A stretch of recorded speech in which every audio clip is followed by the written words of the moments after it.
This is the Ross Grimsley Show, hosted by former Orioles and All-Star pitcher Ross Grimsley and Stan the Fan Charles. The Ross Grimsley Show is brought to you by Sliders. Stop by Sliders, Baltimore's favorite local sports bar, to watch all of the big games, enjoy a fancy Clancy beer, and their daily food specials. Sliders is located just 771 feet from home plate, across from Camden Yards. And now, take it away, Ross. Welcome, folks. Ross Grimsley here. Stan the Fan with us. Kyle, as usual. How you guys doing? How was your weekend? Good. How was Indiana? It was wonderful. My wife's 50th reunion. We Friday night we had high school reunion. Yep, 50th, and Friday night we had casino night. Saturday we had golf in the morning, bowling in the evening. To say the least, I'm really hurting, but I like to bring that up because the 69 Rushville High School. Now, Rushville's a small town, 6,500 people. Right. Located between Indianapolis and Cincinnati. Actually, I met my wife in Indianapolis. But they did something really special. The 69, first consolidated class to graduate Rushville High School. Anyway, they have the Rush County Community Foundation. The senior class of 69 raised $32,000. Wow, yeah, that's nice. Over that short amount of time for a small group, short time.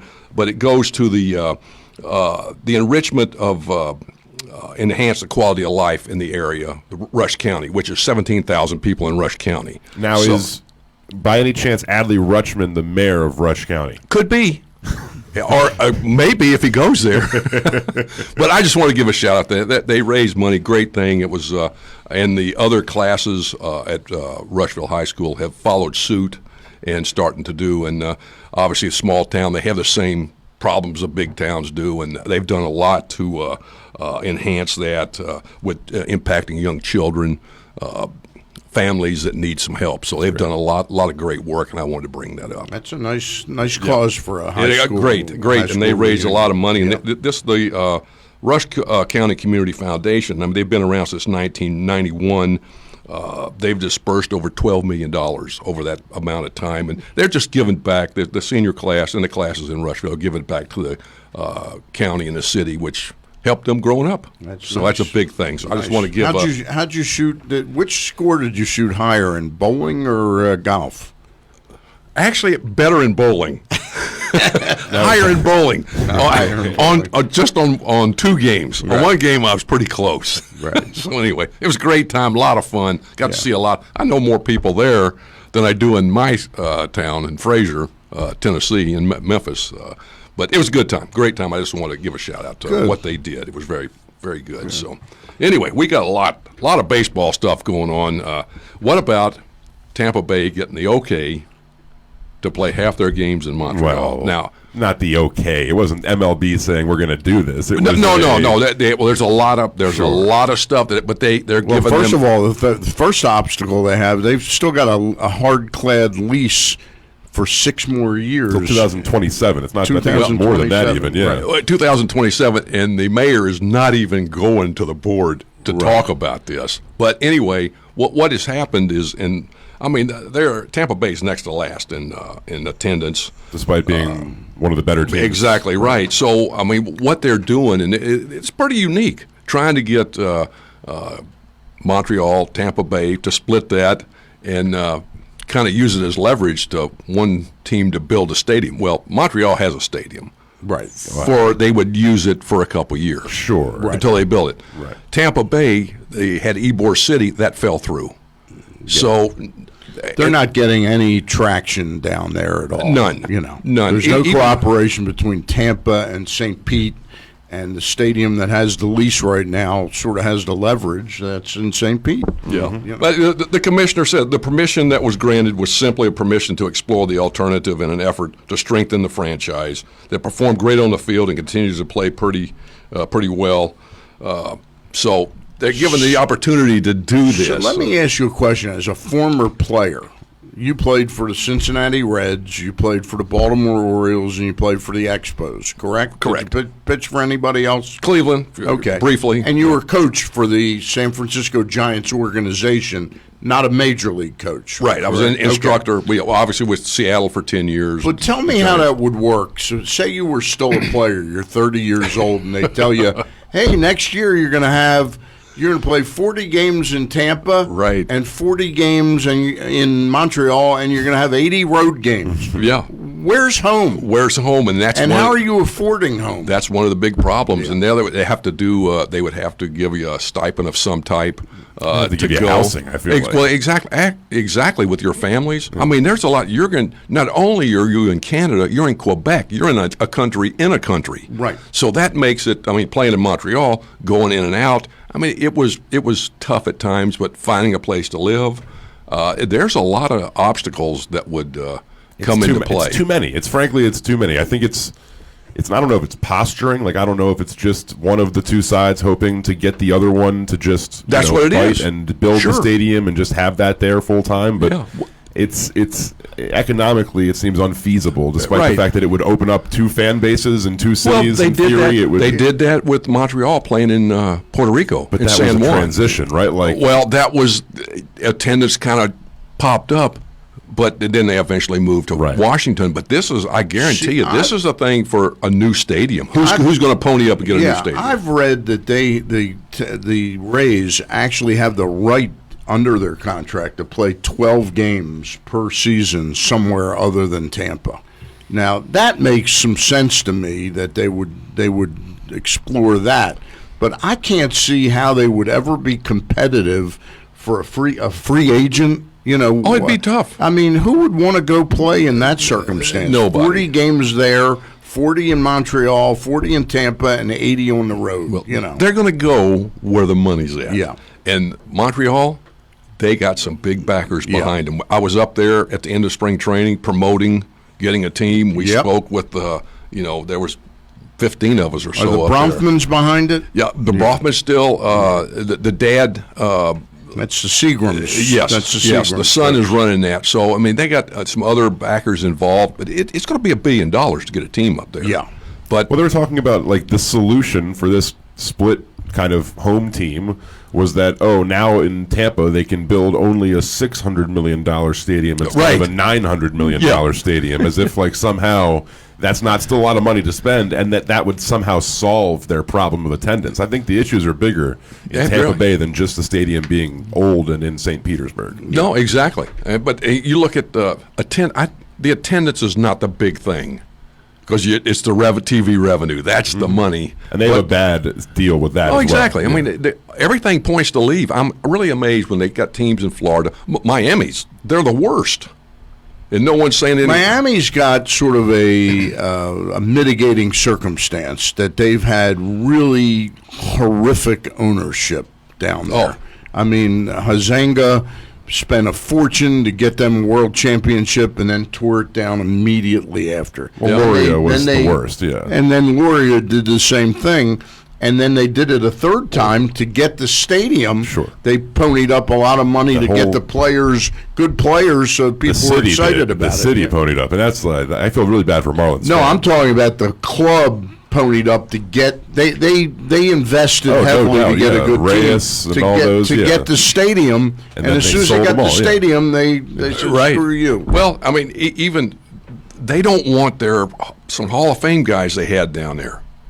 That they didn't want them around. Yeah, well, this is Derek it's Jeter. Total. Now. Yeah, Tony Perez. I don't know if Jeff Conine, Dawson. Right. I mean, they kind They of all told had them contracts with the team. They kind of told them, we don't want you to do this with the players. We don't want you to dress out. Right.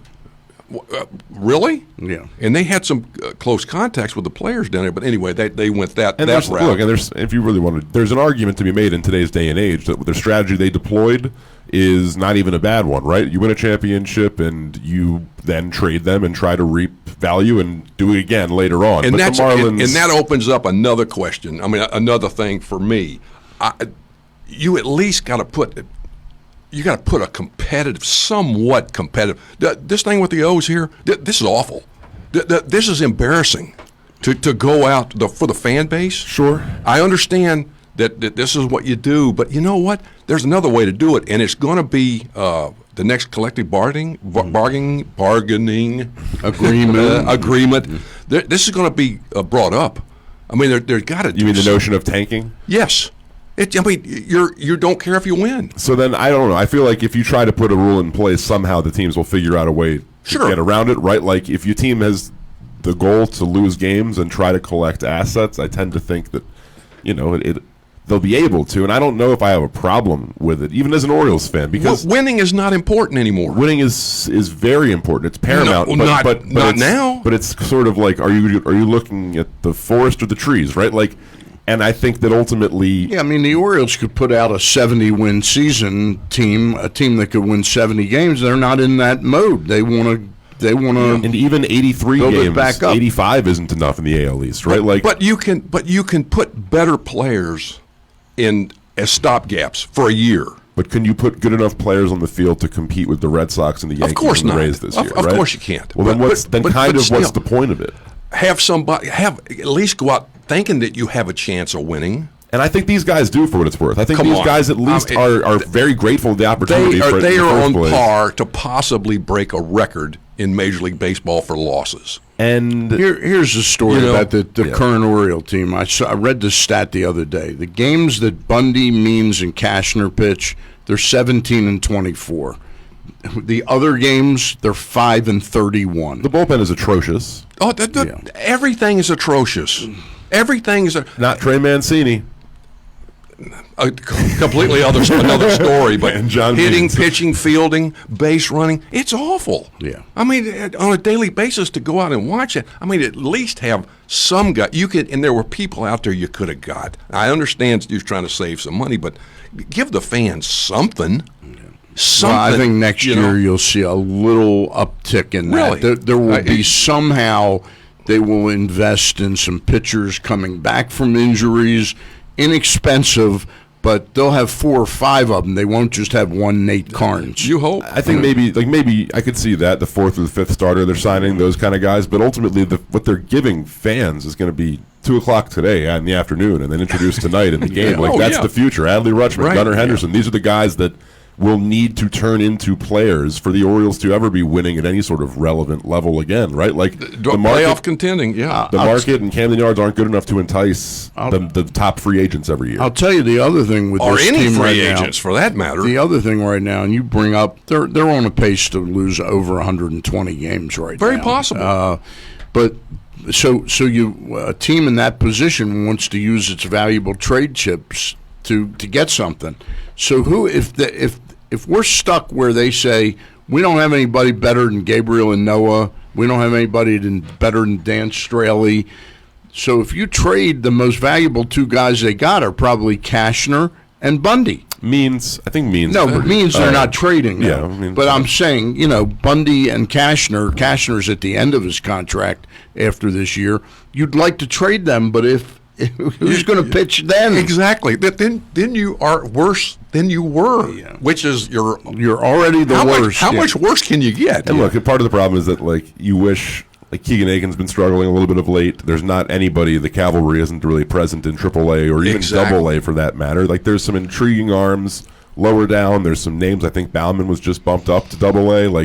You have hope for some guys, but it's not as if next year you expect them to be major league ready and impactful. They're going to have to go out and get some people. I mean, they're going to have to get people this year. On the flip side, I don't think it matters ultimately. Now, I get for the fans' experience, it's rough to have to go through and drudge through a 162-game season where you have no expectation of winning. But at the same time, that's exactly what this organization was brought in to do, right? Like the Astros did it for multiple years until they became the world champions, and that's kind of the formula for a smaller market like this. Even though it hurts, it is not only.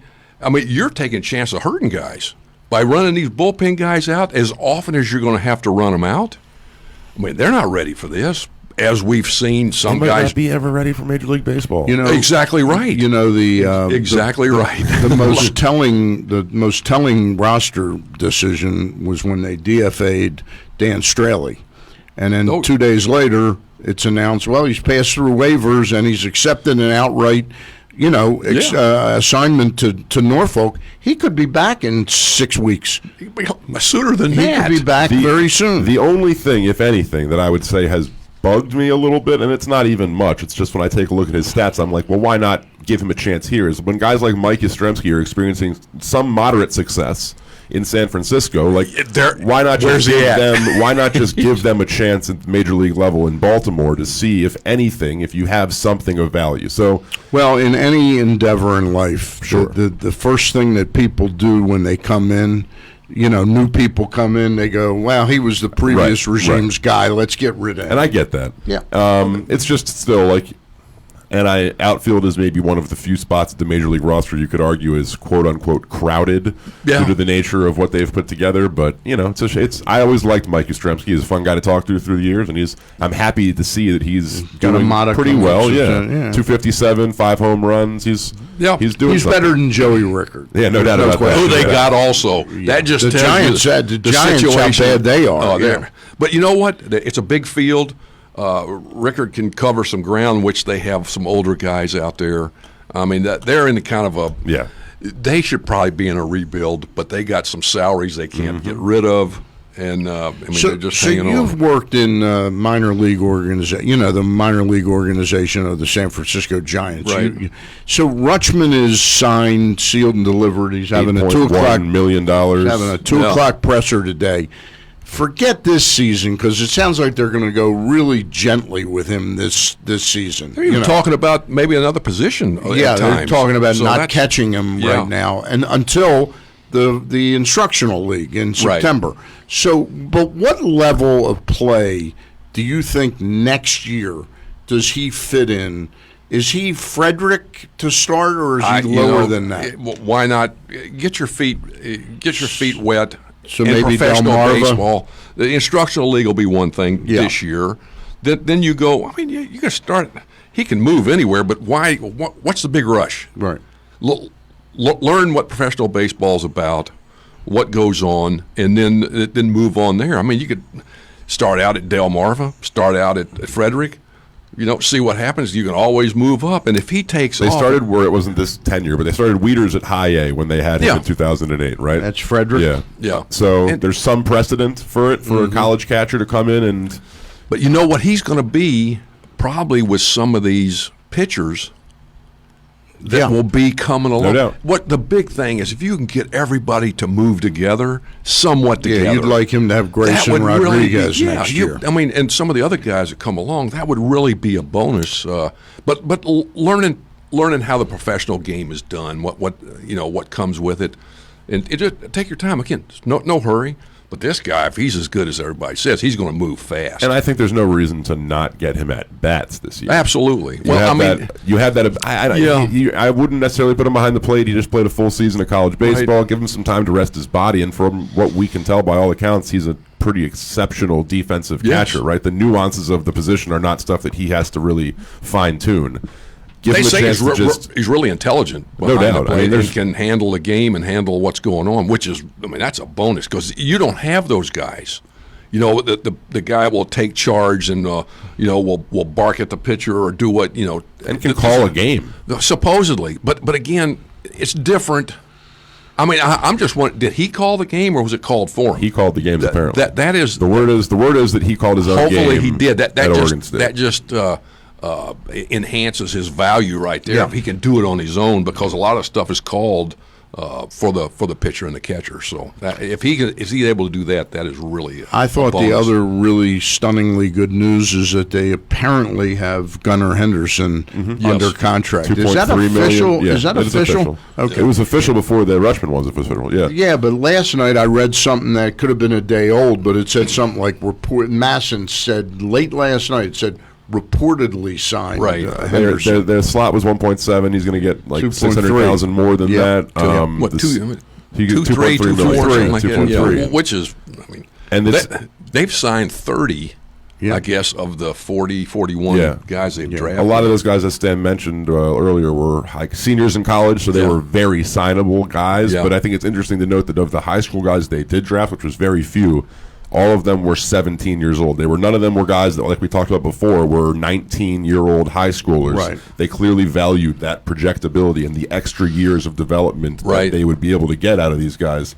So Henderson at 17 appears to be a pretty projectable kid. Yeah. The next thing that is pretty exciting for Oriole fans is we're fast approaching July 2nd with the new International Signing Day. Big thing, And while he hasn't fueled incredible expectations, he's been pretty blunt, Mike Elias, in saying that when we sign our group of players, when we announce that, it will be the largest group of international signings that the Orioles have ever had. So I'm assuming it's going to be 15 or 20 people. Very possible. And these are guys that, these are lottery tickets in some way, shape, something the Orioles have never done. Yeah. So this is big. And talking to Calvin Maduro, they're busy. I mean, he's an ex-pitcher and does international scouting. He goes to Aruba, Carousel, some of these other places that you don't hear a lot about. There's a lot of players down there, and they're getting out and seeing these guys. So that's a really a big thing right there to get these guys involved. And I had read a lot that in this recent period in international signing, like players, because they were changed the way that the Buscones were allowed to actually develop them, teams have deals in place or have had deals in place for years with some of these prospects. So I'll be curious to see who the guys are the Orioles are getting, and if they are the consensus top 30 ranked in these different lists. They're not getting the consensus top players this year. They've made a point of stating publicly that it's a 2 or 3 year process, because the guys that will be signed this year, it's been sort of known for the last 18 months. Like the Yankees are favorites for so-and-so. Exactly. So the Orioles and Kobe Perez have to really gain some ground. Some under different rocks. Yeah. And so it'll be I'll be very interested in, look, I'm fascinated by all the lower-level minor league stuff, international signings, but it'll be fun to have. Scope was only, I think, an $80,000 international signing back when they got him out of Aruba or wherever. There are some outstanding players, and just to get in the point to get them, and even in Japan, there's some guys over there that I'm sure they will probably reach out. Because of the NBL and NPL and the posting and stuff like that. And when the Orioles got in trouble once for signing some kid at a high school that wasn't technically allowed. Right. I want to remind folks that the Ross Grimsley Show is coming to you from the Live Casino Hotel Studio. Live Casino Hotel Studio. Ross, we got a new sponsor that we want to introduce right now. Yes, we do. So, I've always known a little something about special pitchers, but today I'm pitching you about a very special restaurant, the Costa's Inn. Located at 4100 North Point Boulevard, the Costa's Inn is known far and wide for their steamed crabs, which are great. You're never disappointed when you get those. Yeah. Crab cakes, I had one time, I always get the crabs, though, and no one has ever said anything bad about the crab cakes. They love them. Load of nightly specials. Monday night's rib night. Tuesday night's crab cake night. Got to go there. Wednesday night, steak night. Their steaks. That's my favorite. Are outstanding. Yeah. Thursday night, lobster night. Friday, Pete and Nick offer a variety of special dinners. Take it from me. I know special, and the Costa's Inn is one hell of a special place. You're never disappointed. The food is outstanding, whatever you really want. And then after you eat, you can go over to the bar. There's usually live music over there. Great time. They treat us great over there. Treat everybody great. 4100 North Point Boulevard. Yes, it is. Yes, it is. All right. Costa's Inn. Honestly, I'm excited to see the introduction this afternoon. I'm excited for the press conference. Absolutely. I'm excited to hear him talk. I'm excited to see him put on an Orioles jersey. Good. We're all happy for it to see, and this is the future of this organization, part of it. So it's something to really. I was on Masson last night with Dave Johnson and Mel Anton, and we got news. Breaking news like at 6 o'clock that the signing had gone through, and we had a picture that was tweeted out by the Orioles. The first thing, it was like the office of Mike Elias at the warehouse, so you saw the brick, and you said, now he's a real piece of Baltimore baseball, Adley Rutschman, because it had been this thing floating. I think. Didn't he put a tweet out? Well, he was. There was an image that he had posted on Instagram of him and Canton walking along along the water and being like Baltimore, Maryland. Yeah. And so people kind of had their ears perked up, and it was Right. curious timing. Was he going to the same restaurants with Manny Machado, the Locust Point? And Manny's fun. coming back. I think it's very clever on Mike Elias and company's part to turn the narrative of today and of this upcoming series away from what maybe could have been, for some, vitriolic, right? Maybe upset that Manny Machado is returning and not an Orioles uniform, right.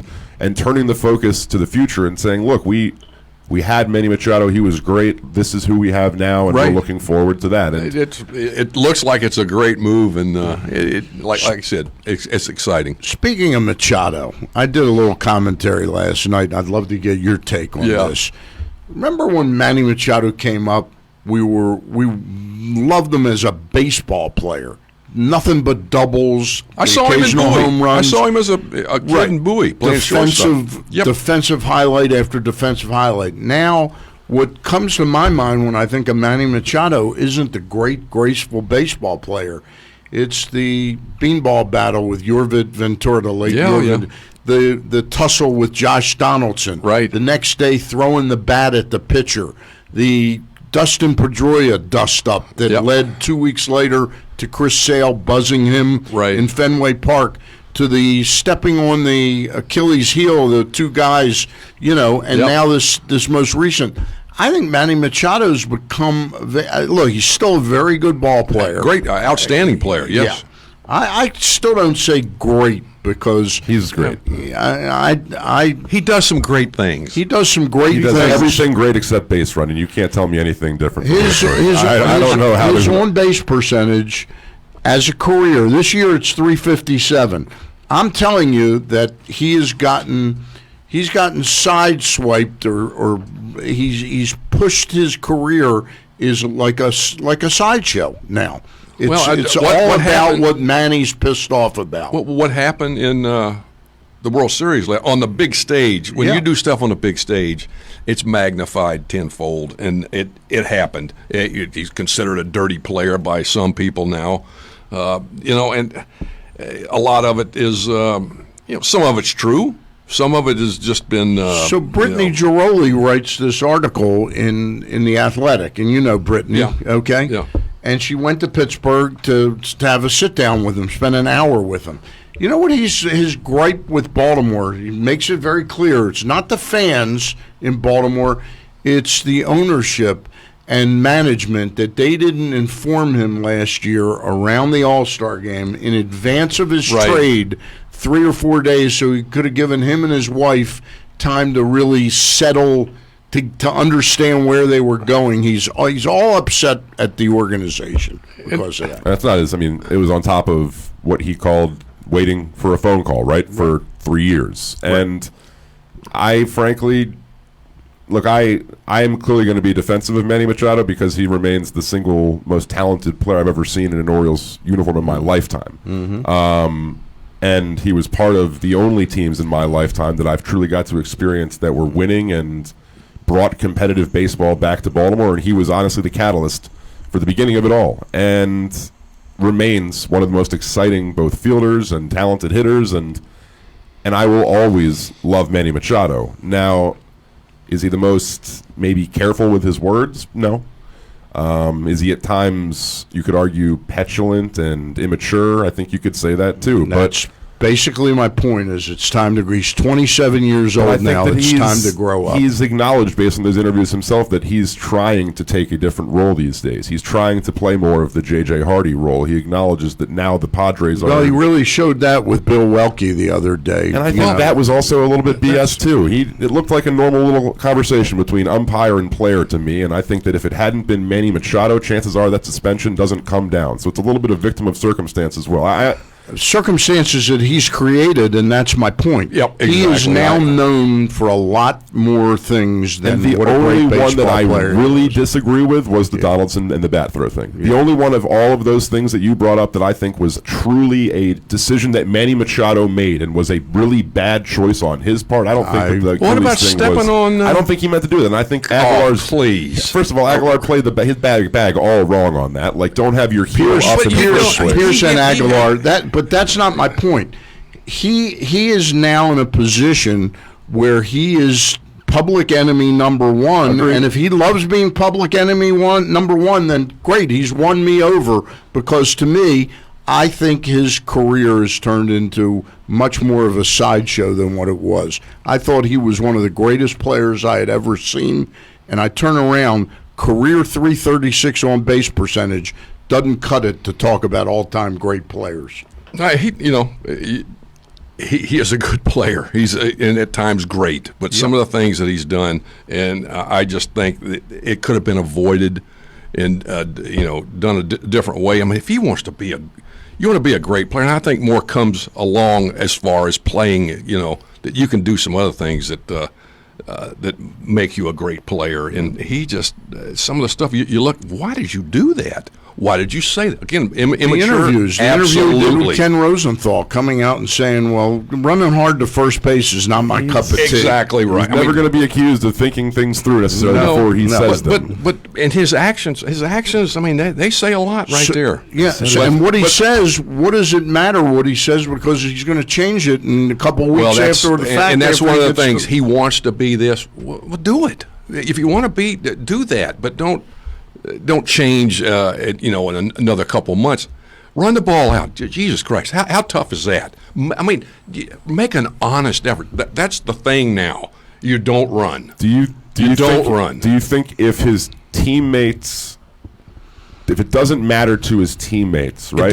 It does. Some of them are defensive. And that that never came out. I think there was just a piece. I think Dan Connolly just posted a piece on The Athletic. And granted, I don't know who he spoke to for this piece, but it was titled, "Tonight Manny Machado Returns to Camden Yards. Lots of opinions nationwide about Machado. I asked 5 of his former teammates, 3 still with the Orioles, their thoughts on Manny. The sentiment wasn't surprising, but the passion in delivering the message was."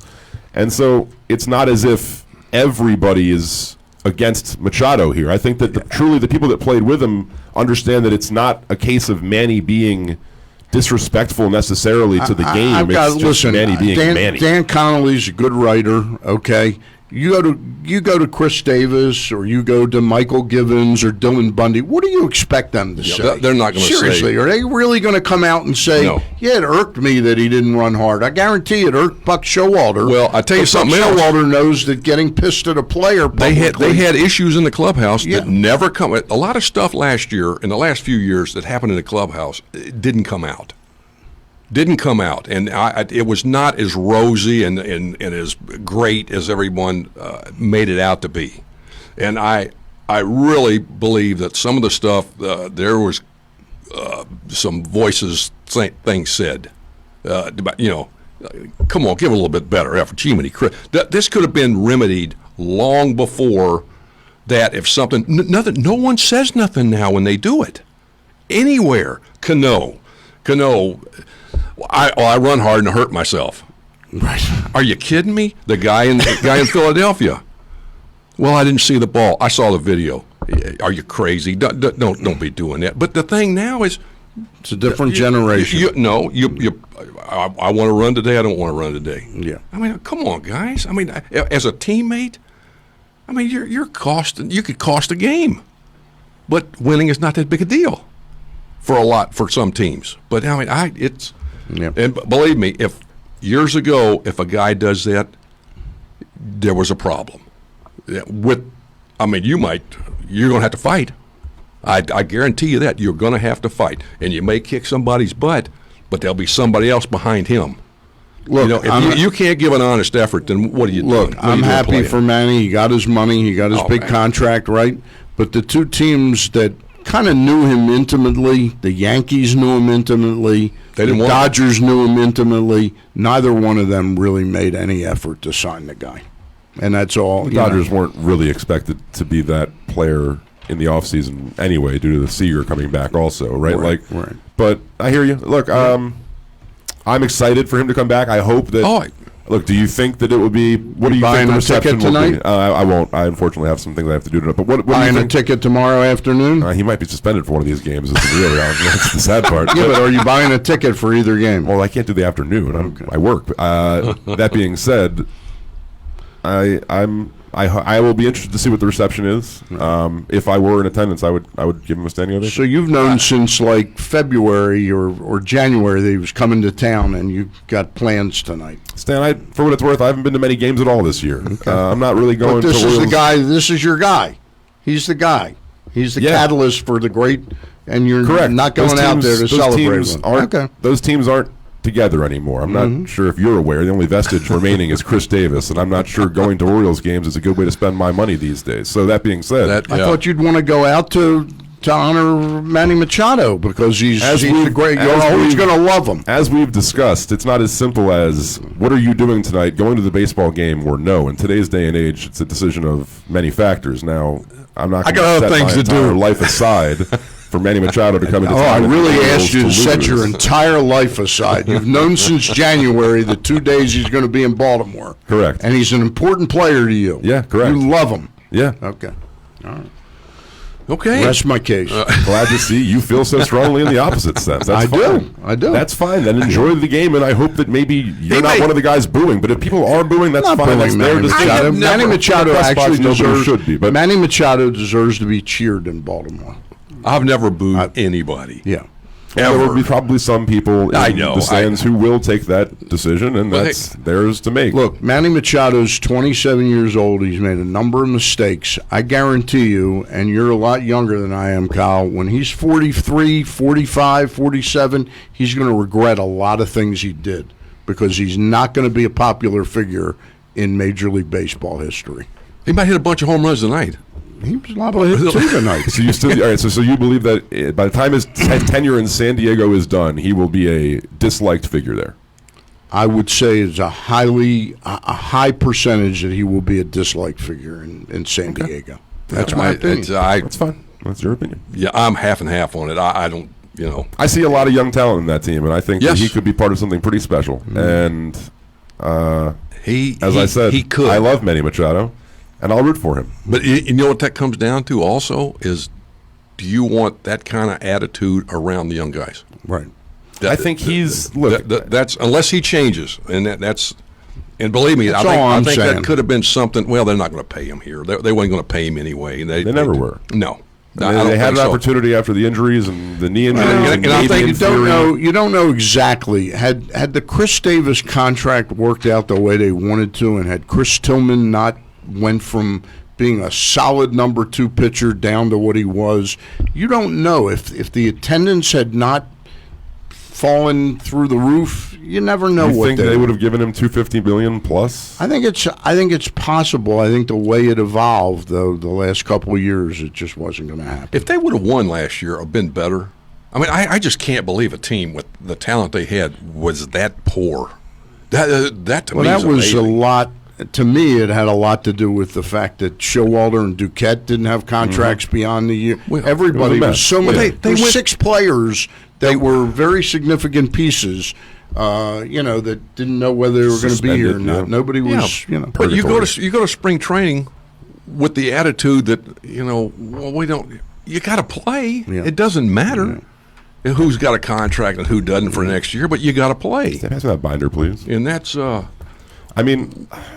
I will reserve judgment and say that, frankly, look, Manny Machado is going to be playing third base in Camden Yards tonight, and I will be watching on TV. Is he going to play third or short? I think that Tatis is back. Tatis is back. He's played third base 41 times. He's played shortstop 35. Tatis was hurt.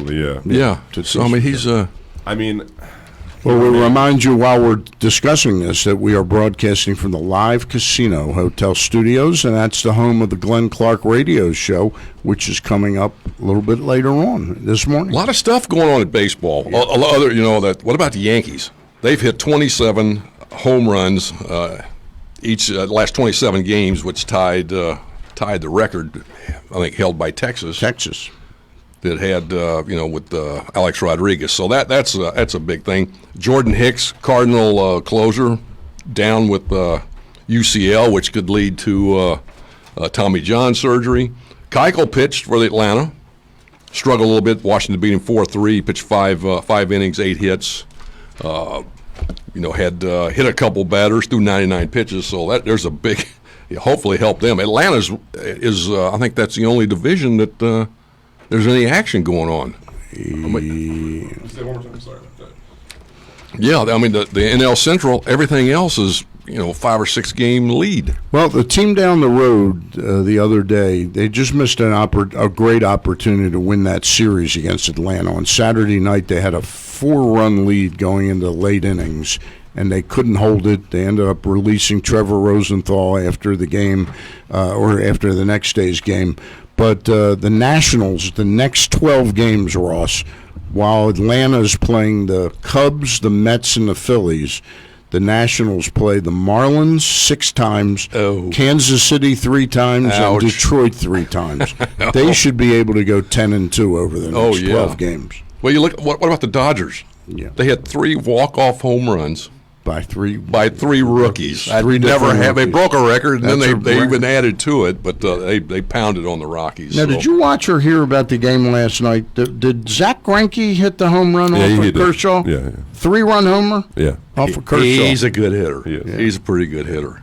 Boy, was Kershaw pissed. I bet he was. Anytime you give up a home run. I saw a thing on Twitter the other day. They had a picture of Clay Carroll giving up a home run to Rick Wise. Right. Yesterday Rick Wise was a great hitter. Excellent hitter. Yesterday was the anniversary of the no-hitter and the 2 home runs he hit. Right. You know who started that game?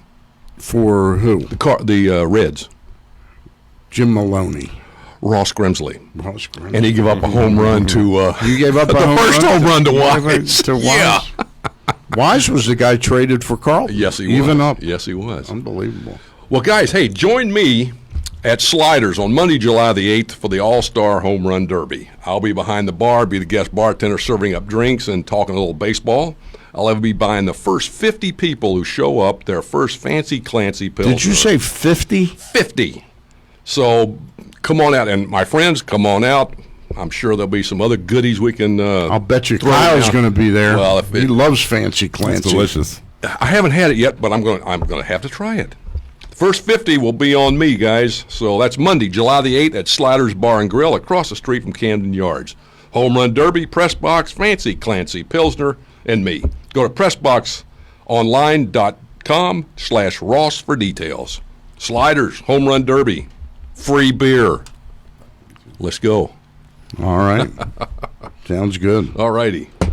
Hey, before we get out of here, can I ask you a question, Ross, about the netting in baseball? Okie dokie. You've had, 3 teams now? I think the who was the first team? Texas or the White Sox announced they're taking the netting all the way to the foul pole, from foul pole to foul pole. The Nationals are doing something similar, and there's one other team doing it.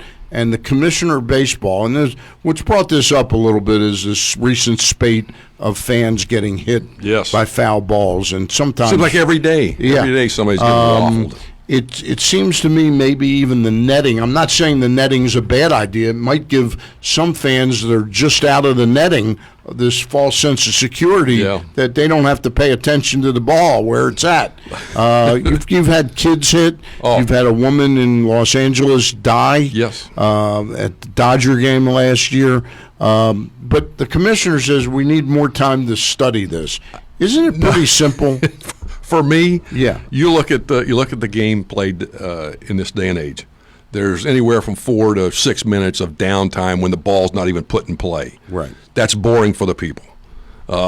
You're waiting for the next home run or the next strikeout or the next base on ball. So there's a lot of people, and the thing now is check your cell phone for whatever, Twitter, Instagram, Facebook, whatever. But a lot of people looking at it, waiting for the next ball to be put in play. And they're not paying attention. Or they're talking. One of the things my wife always sat behind the screen. That was behind home plate. Behind home plate. You're going to sit behind there. But now, you can run it down all the way. Yep.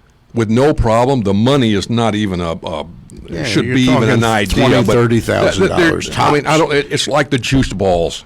I mean, come on, guys. I know it. I have a business that tests baseballs. Right. I know the balls are different. Obviously, they got 28 hitters with 18 or more home runs this year, and 17 of the 20 have 20 or more home runs. So there's a chance to be 20 guys with 40 or more home runs compared to last year where there was only 3, 40 or more home runs. But it's I don't think there's much controversy what you have to do.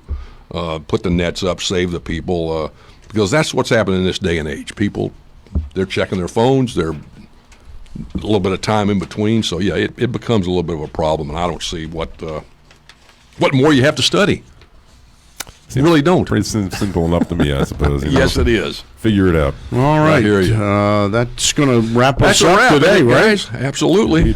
Thanks, guys. Great time. See you next week. week.